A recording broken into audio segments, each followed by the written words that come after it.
नमस्कार. कापसाचे बोगस बियाणे जप्त, कृषी विभागाची धडक कारवाई. शहादा व अंरद येथे ही कारवाई.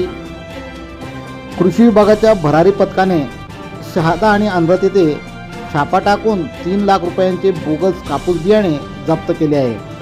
सोमवारी पथकाने दिवसभर दुकानांची तपासणी करत ही कारवाई केली. शहादा तालुक्यातील अंरद व शहादा शहरात प्रतिबंधित संशयित STBT बोगस कापूस बियाण्याची विक्री होत असल्याची माहिती कृषी विभागाच्या पथकाला मिळाली होती.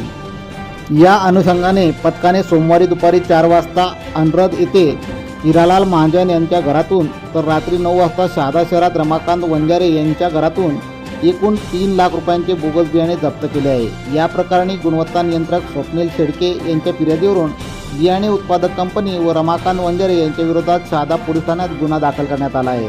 दुसरी फिर्याद कृषी अधिकारी सुरेश साठे यांनी सारंगखेडा ठाण्यात केली आहे. त्यानुसार हिरालाल महाजन व उत्पादक कंपनी यांच्या विरोधात गुन्हा दाखल करण्यात आला आहे. ही कारवाई कृषी विकास अधिकारी किशोर हडपे, शहाद्याचे उपविभागीय कृषी अधिकारी तानाजी खर्डे, जिल्हा गुणवत्ता निरीक्षक स्वप्नील शेडके, मोहीम अधिकारी सचिन देव, शहादा पंचायत समितीचे कृषी अधिकारी सुरेश साठे, योगेश शिवराडे, महेश विस्पुते यांच्या पथकाने केली आहे. पथकाला जिल्हा कृषी अधीक्षक राकेश वाणी यांचे मार्गदर्शन लाभले. दरम्यान STBT कापूस बियाणे विक्री करून शेतकऱ्यांची फसवणूक करणाऱ्यांवर कारवाई करण्याचा इशारा यावेळी देण्यात आला. KTN news network, Shahada.